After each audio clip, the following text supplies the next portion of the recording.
మన మాటలు ఎలా ఉన్నాయి? అపవిత్రమైనటువంటి మాటలు.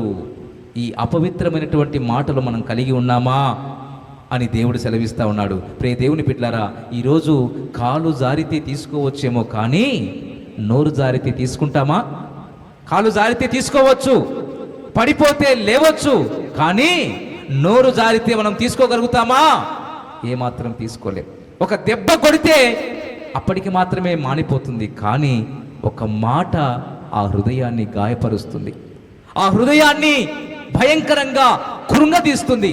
కారణం ఏంటంటే మనము మాట్లాడే అపవిత్రమైనటువంటి మాటలు, వట్టి మాటలు, అవి మనల్ని అపవిత్రులుగా చేస్తూ ఉన్నాయి. ఎఫెసీయులకు రాసిన పత్రిక 5వ అధ్యాయానికి రండి. ఏమిటి మన మధ్యలో, మనలో ఉన్నటువంటి ఆ మంచి మాటలేంటో ఇక్కడ మాట్లాడుతున్నాడు. ఇక్కడ దేవుడు సెలవిస్తూ ఉన్నాడు. చూడండి, ఏమిటికి మనం దూరంగా ఉండాలి, ఏమిటి అపవిత్రమైనటువంటి మాటలు. చూడండి ఒకసారి ఎఫెసీయులకు రాసిన పత్రిక 5వ అధ్యాయము 3 నుండి 5 వచనాలు మనం చూసినట్లయితే అక్కడ ఒక మంచి మాటలు వ్రాయబడ్డాయి. చూడండి, మీలో జారత్వమే గాని ఏ విధమైన అపవిత్రతనే గాని లోభత్వమే గాని వీటి పేరైనాను ఎత్తకూడదు. ఇదే పరిశుద్ధులకు తగినది. ఏమిటంట? జారత్వమే గాని, ఇంకా అపవిత్రతనే గాని, లోభత్వమే గాని వీటి పేరు కూడా మనం ఎత్తకూడదట. అర్థమవుతుందా? కానీ చాలామంది నోట ఇవే కనబడతా ఉంటాయి, జారత్వము, పోకిరి మాటలు. ఇంకా మనం చూసినట్లయితే మరి ప్రియ దేవుని బిడ్డలారా, అపవిత్రత, లోభత్వం కనబడతా ఉంటది. ఇంకా మనం చూసినట్లయితే కింద చదువు నాన్న, ఇంకా చదువు. కృతజ్ఞతా వచనము మీరు ఉచ్చరింపవలనని గాని మీరు బూతులైనను. చూడండి, ఇక్కడ మాట్లాడుతున్నాడు, మనం ఏం కలిగి ఉండాలి, ఏం కలిగి ఉండకూడదు. మీరు బూతులైనను, పోకిరి మాటలైనను,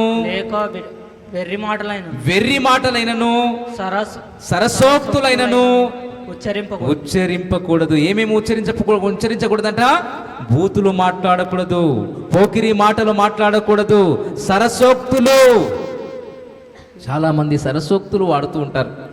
చాలా మంది ఇద్దరు మరి బావ మరదళ్ళు కానీ, మరి మామ అల్లుళ్ళు కానీ, మరి ఇంకా బావమరుతులు కానీ కలిసినప్పుడు ఏం వాడుతూ ఉంటామో?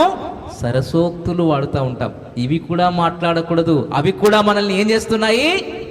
అపవిత్రుల్నిగా మారుస్తున్నాయి. అందుకే మరి మీలో జారత్వం ఉండకూడదు, అపవిత్రత ఉండకూడదు, లోభత్వం ఉండకూడదు, అంతేకాదు పోకిరి మాటలు ఉండకూడదు, బూతులు ఉండకూడదు, సరసోక్తులు కూడా మీరు ఉచ్చరించకూడదు. ఇవన్నీ కూడా మిమ్మల్ని అపవిత్రపరుస్తాయి, జాగ్రత్త అని దేవుడు సెలవిస్తా ఉన్నాడు. ప్రియ దేవుని బిడ్డలారా, అందుకోసమే మన నోటిని మనము కాచుకోవాలి. రండి, మత్తయి సువార్త 12వ అధ్యాయము.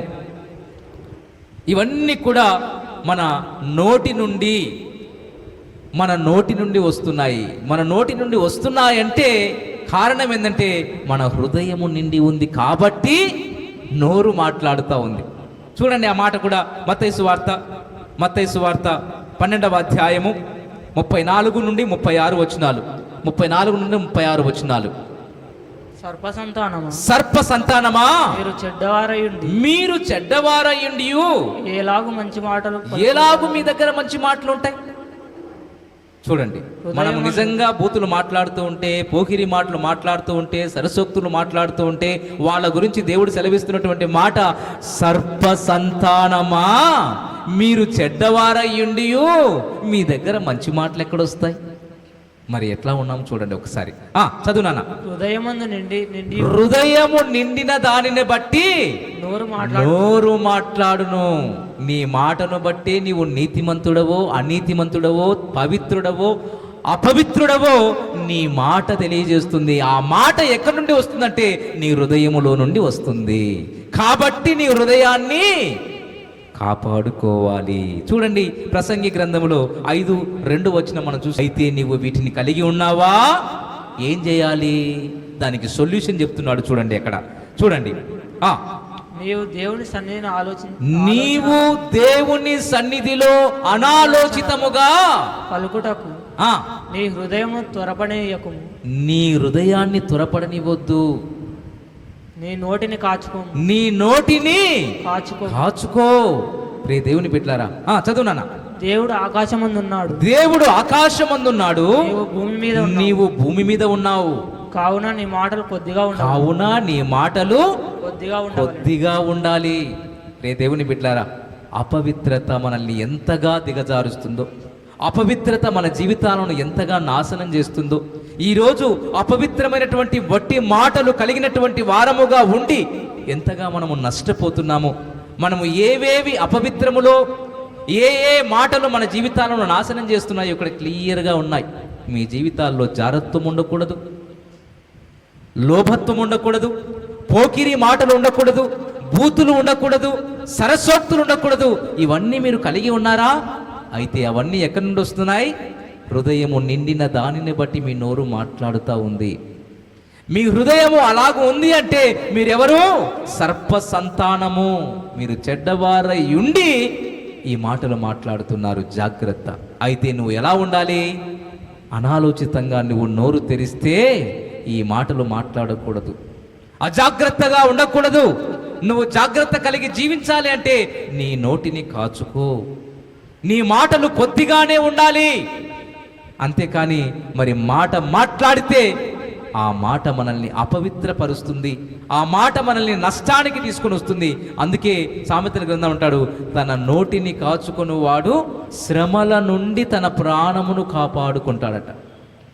తన నోటిని నాలుకను భద్రము చేసుకుని వాడు ఏం చేస్తాడంట? చూడండి, ఆ మాట చాలా చక్కగా ఉంటుంది. నోటిని నాలుకను భద్రము చేసుకుని వాడు శ్రమల నుండి తన ప్రాణమును కాపాడుకుంటాడు.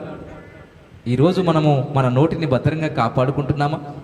మన నోటిని జాగ్రత్తగా చూసుకుంటున్నామా? మన నాలుకను అదుపులో ఉంచుకుంటున్నామా? జాగ్రత్త సుమా, ఈరోజు నీవు నష్టపోతావు, శ్రమల గుండా నువ్వు ప్రయాణం చేస్తావు, జాగ్రత్త అని దేవుడు సెలవిస్తా ఉన్నాడు. కాబట్టి ప్రియ దేవుని బిడ్డలారా, అంతేకాదు మనల్ని అపవిత్రపరిచేవి ఏంటంటే కొలస్సీలకు రాసిన పత్రిక 3వ అధ్యాయము 7-8 వచనాలు. పూర్వము వారి మధ్య జీవించినప్పుడు మీరును వీటిని అనుసరించి నడుచుకున్నారు. ఇప్పుడైతే మీరు కోపము, ఆగ్రహము, దుష్టత్వము, దూషణ, మీ నోట బూతులు అను వాటన్నిటినీ విసర్జిస్తున్నామా? వాటిని మన నుండి తొలగించుకుంటున్నామా? వాటిని మనలో ఉండకుండా చేస్తున్నామా? ఏమేమి ఉండకూడదంటే మనలో కోపం ఉండకూడదు, ఆగ్రహం ఉండకూడదు, దుష్టత్వం ఉండకూడదు, నోట బూతులు ఉండకూడదు. వాటిని మనము విసర్జించాలి. ఎందుకంటే మనము పరిశుద్ధులముగా జీవించటానికి మాత్రమే దేవుడు పిలిచాడు. రండి, తెస్సలోనికి రాసిన మొదటి పత్రిక 4వ అధ్యాయము 7వ వాక్యం చూడండి. అక్కడ దేవుడు మనల్ని పిలిచింది ఎందుకు అంటే అక్కడ మాట్లాడుతున్నాడు దేవుడు సూటిగా మనతో. దేవుడు మనల్ని ఎందుకు పిలిచాడు? పరిశుద్ధులగుటకే దేవుడు మనల్ని పిలిచెను గాని అపవిత్రులుగా ఉండుటకు పిలవలేదు. మరి దేవుడు పరిశుద్ధుడై ఉన్నాడు కాబట్టి మనల్ని పరిశుద్ధంగా జీవించాలని, అపవిత్రంగా ఉండకూడదని మనల్ని ఎందుకు పిలిచాడు? అపవిత్రులుగా ఉండటానికి కాదు, పవిత్రులుగా ఉండటానికి. అందుకోసమే మనము అపవిత్రమైనటువంటి వట్టి మాటలను మనము. ప్రభువునందు ప్రియులారా, ఈ సందేశాలు మీకు నచ్చినట్లయితే దయచేసి లైక్ చేయండి, సబ్స్క్రైబ్ చేయండి, పక్కనే ఉన్న బెల్ బటన్ నొక్కండి.